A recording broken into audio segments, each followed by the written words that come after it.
Assalamualaikum warahmatullahi wabarakatuh. Bismillahirrahmanirrahim. InsyaAllah pada hari ini kita akan belajar ibadah. Siapa yang tak ada buku, buka link yang Ustaz bagi sebelum ni. Tekan buku tu, tekan view. Kita cari muka surat yang pertama.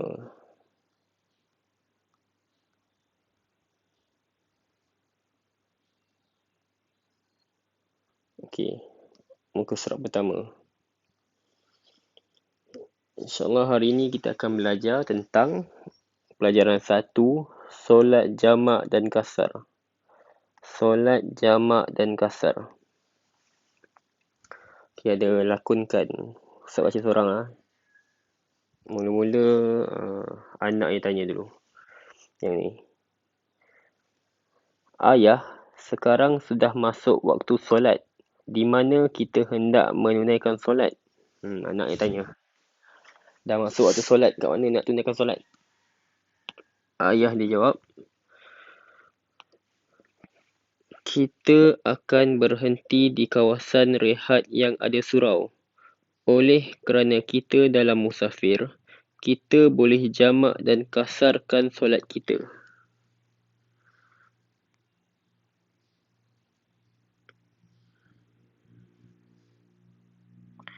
Sebentar. Okey. Lepas tu anak tanya lagi. Apa maksud solat jamak dan kasar? Ayah dijawab, solat jamak bermaksud menghimpunkan dua solat dalam satu waktu. Solat kasar pula ialah memendekkan solat 4 rakaat menjadi 2 rakaat. So, untuk muka surat pertama ni, kita boleh tahu maksud solat jamak ialah menghimpunkan dua solat dalam satu waktu. Yang ni ayah cakap ni. Menghimpunkan dua solat dalam satu waktu. Maksud solat jamak. Maksud solat kasar pula ialah memendekkan solat 4 rakaat menjadi 2 rakaat. Ingat tu. Solat jamak menghimpunkan dua solat dalam satu waktu. Solat kasar pula maksud dia memendekkan solat 4 rakaat menjadi 2 rakaat. Okay. Tengok info kat bawah ni. Info. Musafir ialah perjalanan jauh yang melebihi 90 km dalam satu hala. Okay, untuk nak tunaikan solat jamak dan kasar ni, syarat dia ialah perjalanan kita tu mesti melebihi 90 km. Kalau 89.9 km tak boleh tunaikan solat kasar dan jamak ni. Macam mana nak tahu perjalanan kita tu lebih ke tidak untuk 90 km. Boleh buka peta ke apa. Contohnya kita dari SK Sepi Tengah nak ke Seremban Gateway. Nampak tak perjalanan dia tu? Okey, tengok. Kita dari SK Sepi Tengah nak ke Seremban Gateway atas sekali ni. Ni Sepi Tengah. Yang titik pertama ni. Kita nak ke Seremban Gateway. Total perjalanan dari Sepi Tengah ke Seremban Gateway ialah 48 km sahaja. 48 km. Jadi, bila kita nak pergi ke Seremban Gateway, tak boleh tunaikan solat jamak dan kasar. Sebab apa? Kurang daripada 90 km. Okay. Dia satu hala ya. Kalau sebab ni nak dari PT ke Seremban Gateway 48 km. Jangan kata lebih 90 km sebab pergi balik. Pergi 48, balik pun 48. Totalnya 96 km kan kalau pergi balik. Tapi tak boleh juga solat jamak dan kasar sebab apa? solat jamak dan qasar ni hanya boleh dilakukan untuk perjalanan melebihi 90 km untuk satu hala, bukan dua hala. Kita cuba lain pula. Cuba dari Sepi Tengah ke buat lawatan ke Genting Highland. Ini. Okey, perjalanan dari Sepi Tengah ke Genting Highland boleh dilakukan solat jamak dan qasar. Sebab apa? Tengok jumlah perjalanan kat bawah tu lagi ni. 165 km. Melebihi dari 90 km. Yang ni baru boleh solat jamak dan qasar. Sebab perjalanan sehala dia melebihi 90 km. Okey, itu je. Seterusnya, muka surat 2. Ini.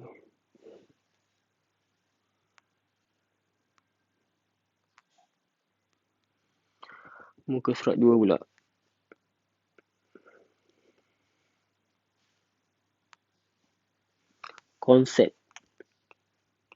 Konsep solat jamak dan qasar.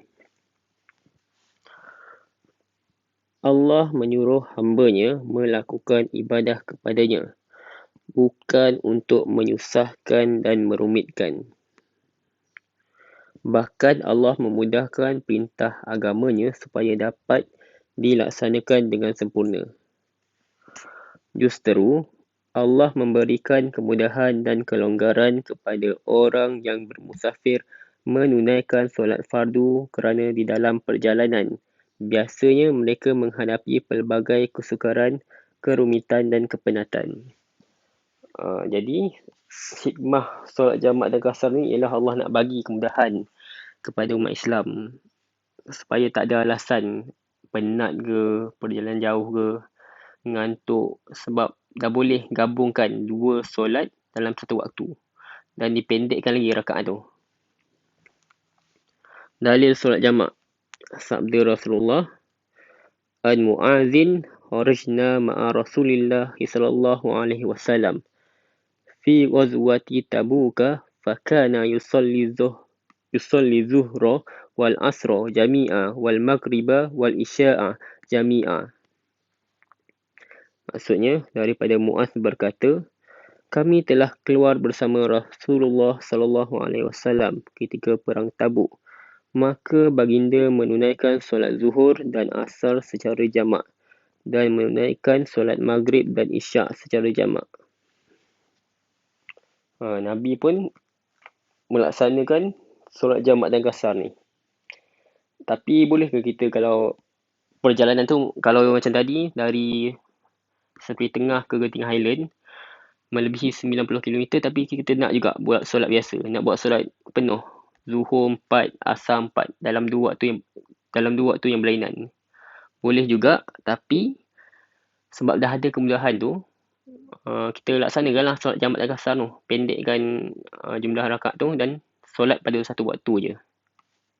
Kalau solat zuhur dan asar, buat waktu zuhur, ataupun asar dan zuhur buat waktu asar. Seterusnya ke surat 3.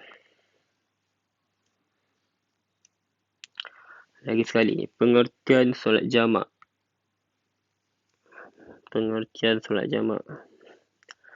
Solat jamak ialah dua solat yang dihimpunkan di dalam satu waktu. Iaitu, solat-solat yang boleh dijamakkan, digabungkan dalam satu waktu ialah, yang pertama, solat zuhur dan asar. Yang kedua, solat maghrib dan isyak. Subuh tak ada dalam ni. Subuh tak boleh dijamakkan. Zuhur bergabung dengan asar. Maghrib bergabung dengan isyak. Hukum solat jamak. Hukum solat jamak ialah harus. Orang yang musafir boleh memilih solat fardu mengikut waktu atau melakukan solat fardu secara jamak. Ni yang Ustaz cakap ni. Hukum solat jamak ni harus je. Harus. Boleh dibuat ataupun boleh juga dibuat. Tapi sebab dah ada kelonggaran, adalah cara lain yang Allah bagi, benarkan. Jadi kita buat je lah yang cara yang Allah benarkan tu. Iaitu solat jamak dan kasar. Info bawah ni. Info. Solat subuh tidak boleh dijamakkan dengan mana-mana solat yang lain. Maksudnya antara 5 waktu tu, solat subuh je yang tak boleh dijamakkan. Yang lain macam Zuhur Asar ni dengan Maghrib Isyak boleh. Seterusnya, jenis-jenis solat jamak. Solat jamak ni pula ada 2 bahagian. Yang pertama, jamak takdim. Yang kedua, jamak takhir. Apa pula maksud jamak takdim dan jamak takhir ni? Jamak takdim ni menghimpunkan solat yang kedua dalam waktu solat yang pertama. Contohnya, solat Zuhur, solat letak Z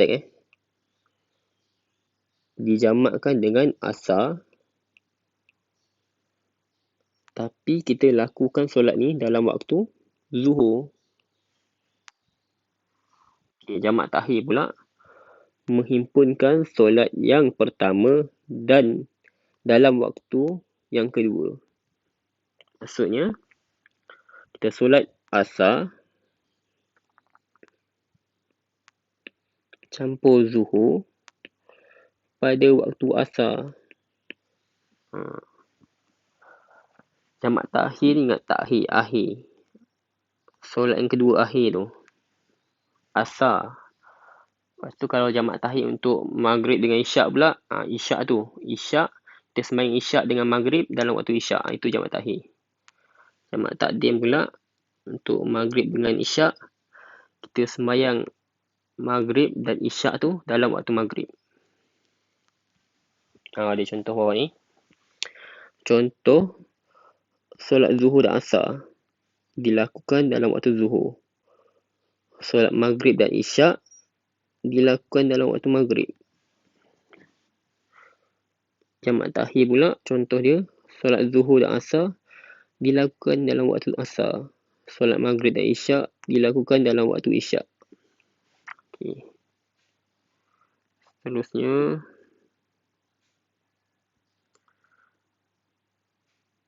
syarat-syarat sah jamak takdim dan jamak takhir. Syarat sah untuk kita pastikan solat jamak takdim dan takhir ni sah lah. Bukannya batal. Yang pertama, untuk jamak takdim. Pertama, kedua-dua solat dilakukan mengikut turutannya, iaitu mendahulukan solat yang pertama. Untuk jamak takdim, maksudnya kalau kita sembahyang Zuhur campur Asar, mesti kita sembahyang Zuhur dulu, baru diikuti sembahyang Asar pada waktu Zuhur. Contohnya ni, melakukan solat Zuhur dahulu diikuti dengan solat Asar, dan melakukan solat Maghrib dahulu diikuti dengan solat Isyak. Jamak takdim, tunai solat Zuhur dulu, baru Asar. Jamak takdim, tunaikan solat Maghrib dulu, baru Isyak. Yang kedua, berniat jamak solat yang kedua dalam solat yang pertama. Nanti kita belajar niat dia. Contohnya nanti himpunkan Zuhur dan Asar dalam waktu Zuhur. Macam itulah, nantilah Ustaz ajar. Yang ketiga, kedua-dua solat dilakukan berturutan. Maksudnya, lepas tunaikan solat Zuhur 2 rakaat tu, lepas tu bangun, tunaikan solat Asar 2 rakaat pula. Tak boleh dah tunai solat zuhur tu, kita makan-makan dulu ke, borak-borak dulu, lepas tu baru sambung solat jamak asar pula. Tak boleh macam tu. Kena berturutan, tak boleh berhenti-henti. Keempat, masih dalam musafir sehingga memulakan solat kedua. Maksudnya itulah, musafir lah, dalam keadaan musafir melebihi 90 km.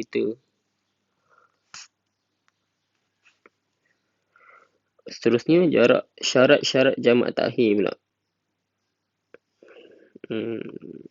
Yang pertama, tak nampak. Berniat solat jamak takhir dalam waktu solat yang pertama. Contohnya, berniat dalam hati, aku akan menunaikan solat zuhur dalam waktu asar, atau aku akan menunaikan solat maghrib dalam waktu isyak. Seterusnya, masih dalam musafir hingga selesai mengerjakan kedua-dua solat. Sama dengan syarat yang keempat ni. Masih dalam musafir, bukannya dah sampai rumah barulah nak tunaikan solat jamak. Tak boleh, tak sah. Kena sebelum sampai rumah, singgahlah mana-mana dulu, sembahyang solat jamak. Tak bolehlah nak dari contohnya dari seperti tengah tadi, dah sampai ke Cameron Highland tu, barulah nak solat jamak. Tak boleh. Dia sebelum sampai, kena singgah mana-mana, R&R ke, masjid ke, surau ke, sembahyang waktu dalam perjalanan tu. Okay, tu je. Terusnya buat latihan lah. Latihan hari ini, tulis hari Isnin. Macam biasa, ambil buku tulis ibadah. Buku tahun lepas pun tak apa.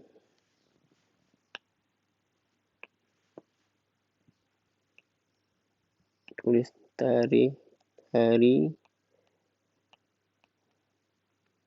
Yaumul Isnin. Hari bulan, 8 hari bulan.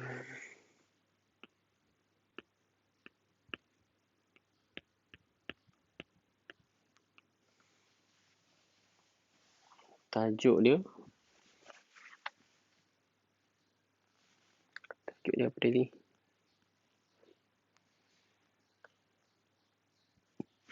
Tajuk solat jamak dan qasar.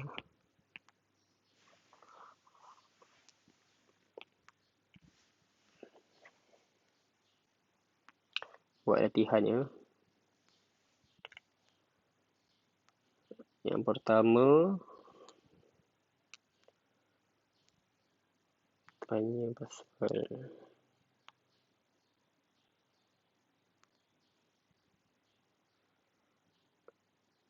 sebentar.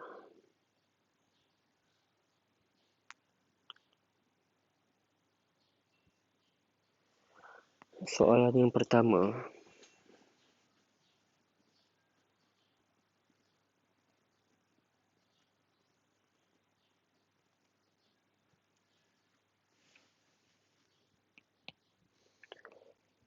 apakah maksud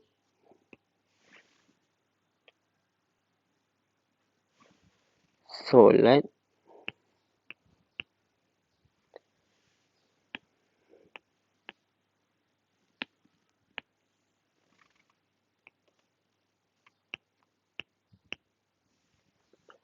jamak beserta contohnya?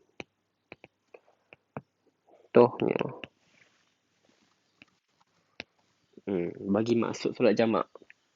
Lepas tu, bagi contoh dia. Apa solat jamak tu?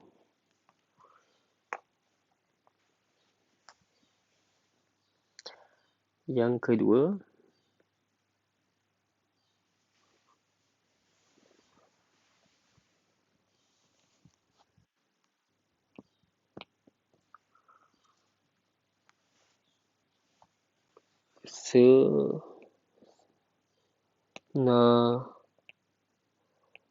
Raikan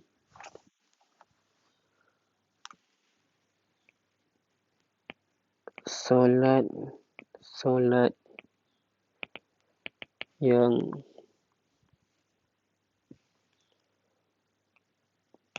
boleh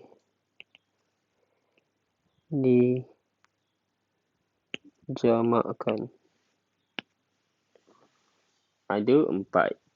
Senaraikan.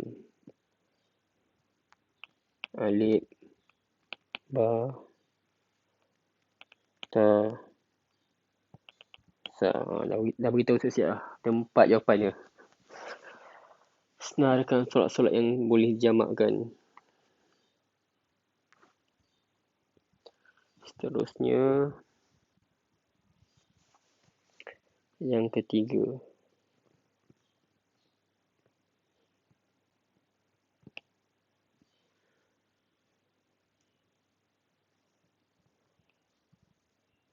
Nyatakan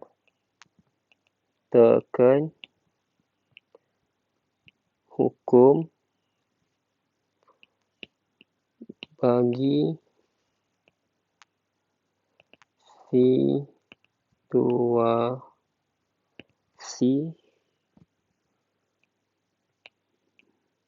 berikut.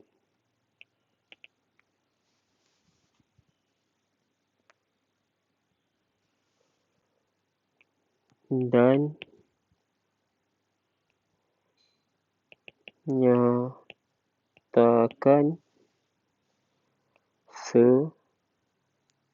sebabnya.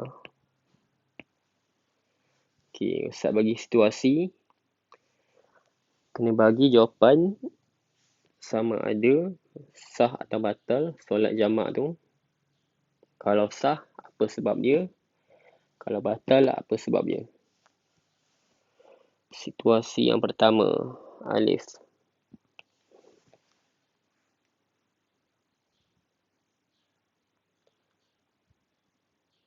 Situasi yang pertama,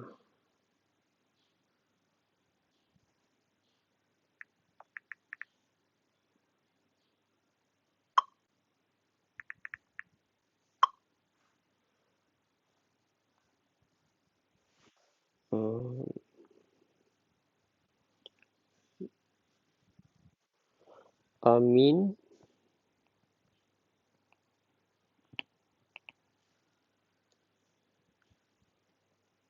melawat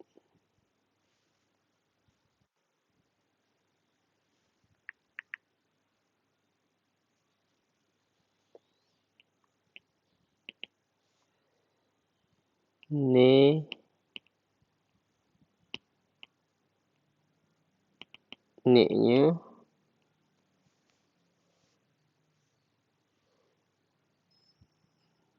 di kampung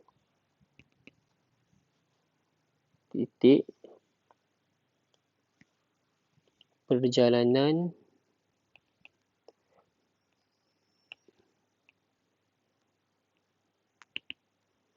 ini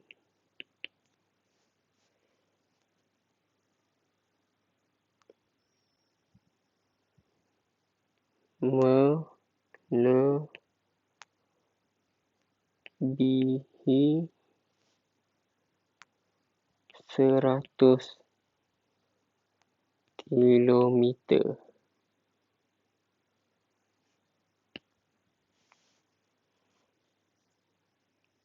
Dia menunaikan solat secara jamak dan qasar semasa dalam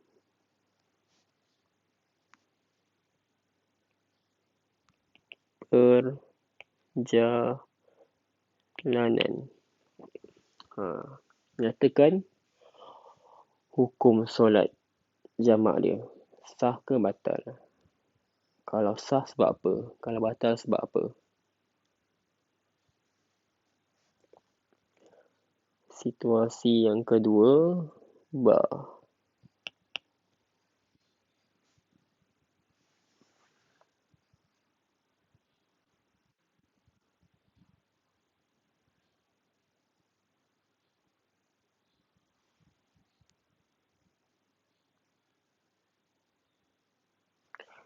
Situasi yang kedua,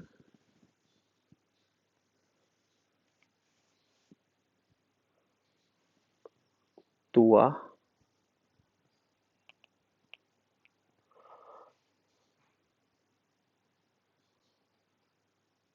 mengembara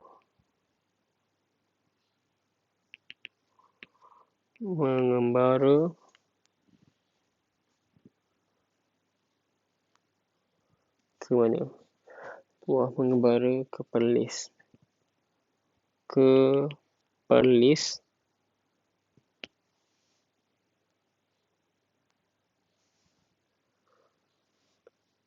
Dari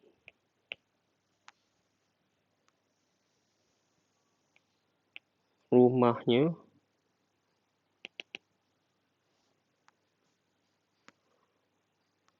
sejauh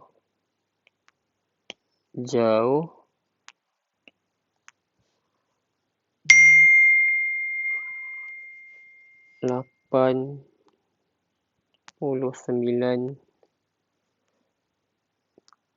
kilometer.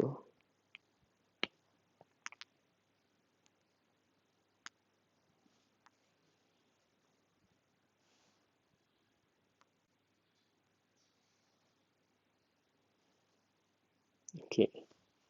Nyatakan, boleh tak sah atau batal solat jamak tuah ni berdasarkan situasi yang ni? Yang ketiga, tak.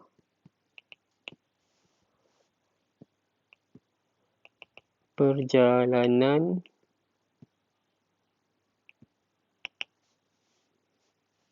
pergi dan balik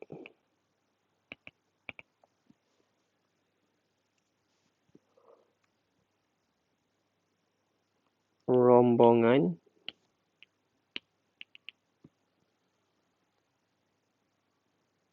ini adalah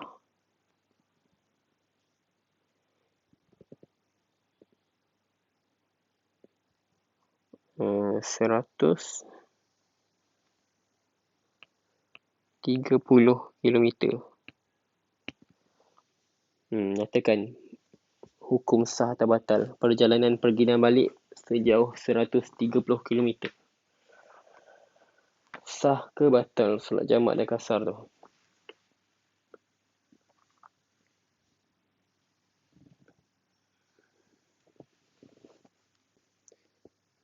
Yang keempat, yang terakhir, sah.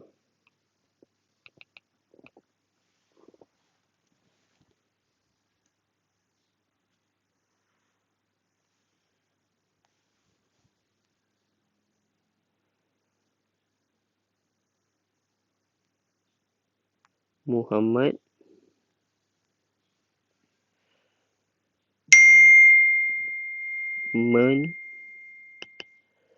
menziarahi rakannya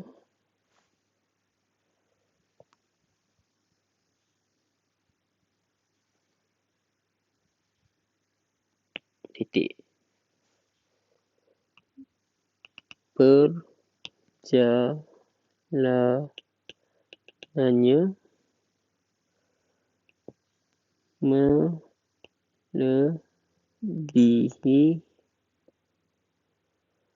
95 kilometer.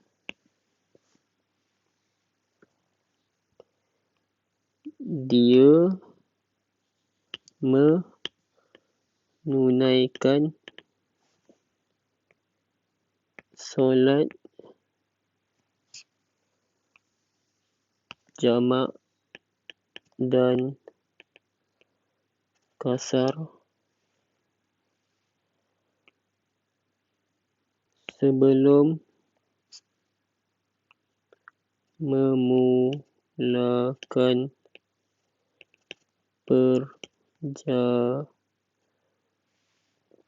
perjalanan.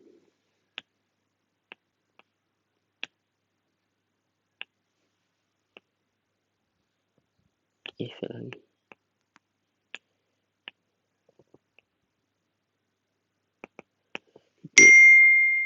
Okey, nyatakan.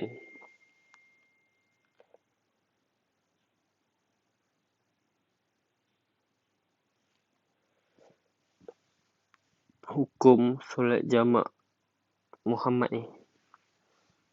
Perjalanan dia melebihi 90 km. Dan dia tunaikan solat jamak dan kasar tu sebelum dia mulakan perjalanan tu. Maksudnya dia buat solat tu dekat rumah. Nyatakan sah atau batal. Kalau sah sebab apa, kalau batal sebab apa. Baiklah, itu saja untuk hari ini. Sekian. Assalamualaikum warahmatullahi wabarakatuh.